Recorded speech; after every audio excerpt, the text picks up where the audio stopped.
Chichen Itza. This was my favorite part of our whole trip to Mexico. I'm not even exaggerating a little bit. So, what is Chichen Itza? It is a sacred city with temples and pyramids. They're so well preserved. I'm not sure how they restored it 100% because I did see images where at one point the main pyramid was completely overgrown, but it's not like that anymore, and they were impressive pyramids. We did not decide to take this tour with Xcaret before we arrived in Mexico. And it kind of worked out better that way, anyways, because the drive from Xcaret to Chichen Itza is a little over 2 hours by a van. So if we would have taken a bus, I know for sure would have taken longer because those buses drove slower than most traffic. And we tried to book a private tour through Xcaret, but because it was the night before, they told us that there wasn't anything available for us to take a private tour.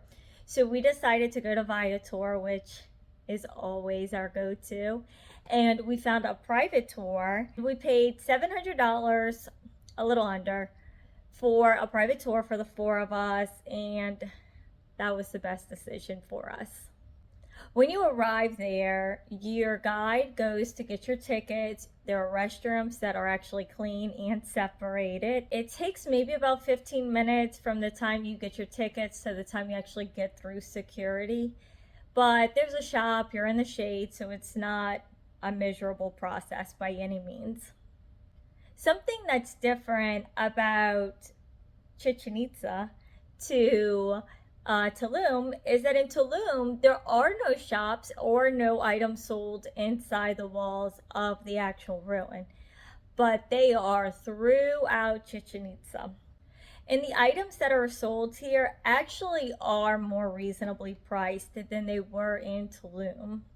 The first place that our tour guide took us was to where the games were held. He explains to you how the games work, and we had actually seen this game played in the Xcaret Extravaganza show. So we had an idea of what he was saying, was able to really envision it. So if you're planning on going here, do watch that part of the Extravaganza show first. Because it just makes it feel more real and relatable than something that people did hundreds of years ago.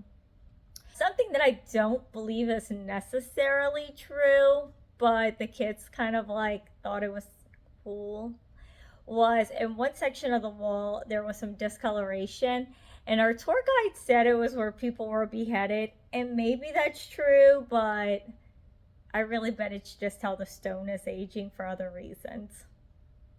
Maybe I'm wrong. Still in the same area though, there are these rings that the players would hit a ball through, and they're still on both sides and they're in fairly good condition. And then the tour guide was clapping his hands and echoing his voice so you could hear what it would be like in the stadium at that time. We walked around the back side of the stadium and you could actually see where spectators were watching, and that part of the ruin was pretty destroyed. Another area were these pillars that they had of warriors. And I know you're asking me, why is that so cool? Because plenty of places have pillars. But the reason is because they actually had women on some of the pillars, and that's because they were allowed to be warriors as well. So they didn't really discriminate against the sex when it came to defending their city.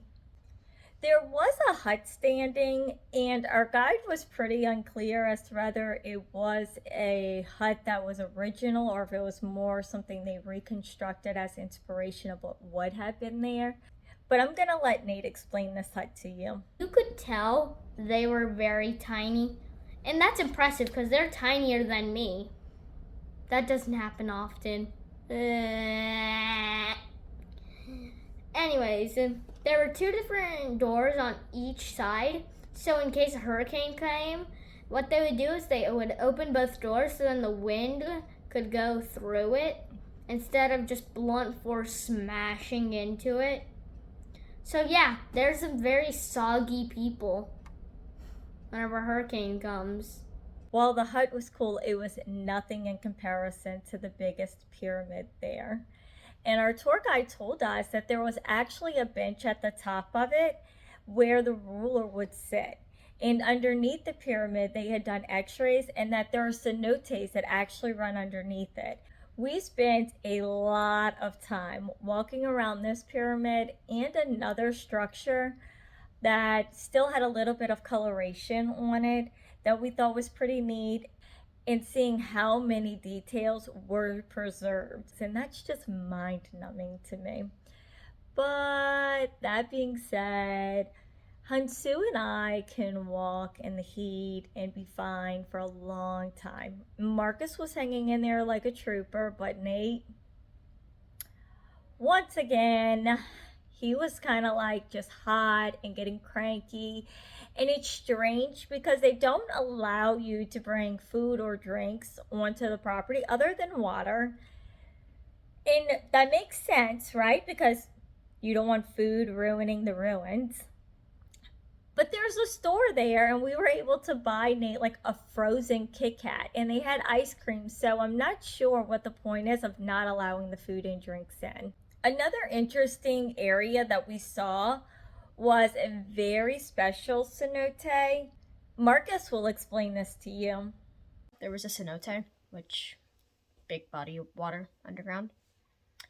And the Mayans would throw many things, which would include many different metals, such as gold, silver, and a kind of brass, as well as children's remains, like bones, and adult males' remains. And it was kind of cool because of how deep it was, and they said, if you were to go down there now, they haven't really been disturbed too much, as it would be considered disrespectful. I could go on and on about all the reasons why I enjoyed this ruin.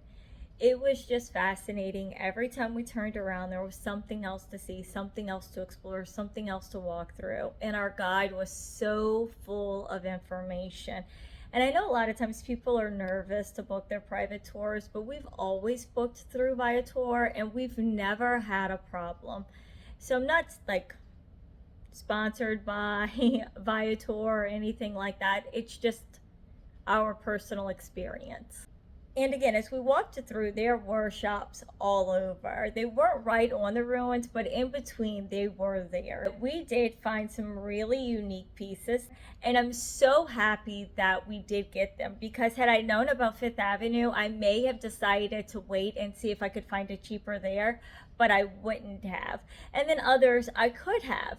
So you just have to be mindful that when you're walking through, if it's something you really love or you really think is unique to that place, just get it. You might overpay by $5 or $10, but you're on vacation and you kind of have to expect to do that at some point. You just may not always know you're overpaying.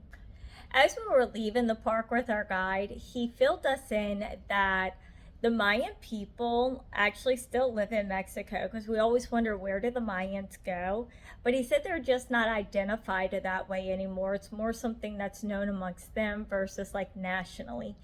But that they did find it offensive when people say that aliens built these pyramids, because it's an insult saying that they're not smart enough.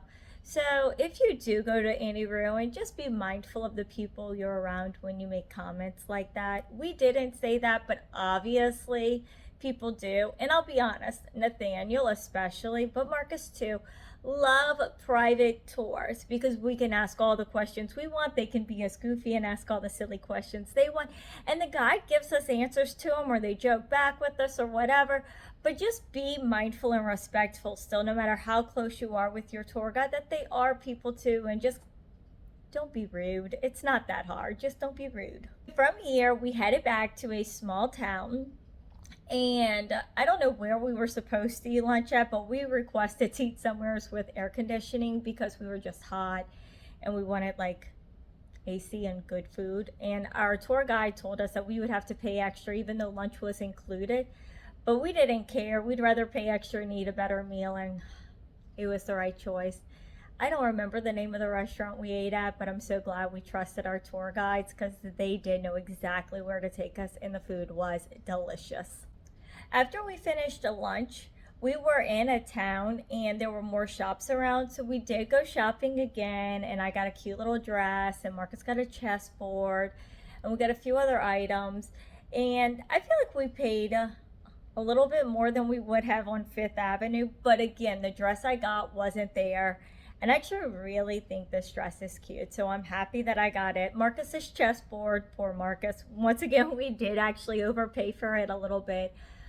But those things happen, and we still love our items that we got. And the people there appreciate the business. So even though you probably overpay, those people aren't in the main cities.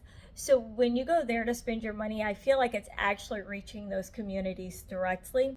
We made it back to our hotel with time to get into the pool and to view our pictures that we had taken throughout the resort and the parks, and to eat dinner. And I say that because it's important. We got to walk the entire ruin.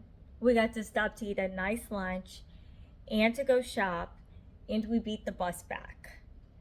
So I get it may be cheaper to do the group tour, but honestly, it's worth it to take the private tour because you get to move at your pace, talk about the things you're interested in, and the boys didn't get as bored, honestly. Like, I know Nate had his moment of being melted down, literally and figuratively, but once he got a cold Kit Kat in him and a cold drink in him, he was a revived person. So you should go visit this ruin. Even if you've gone to 100 other ruins, you need to visit Chichen Itza.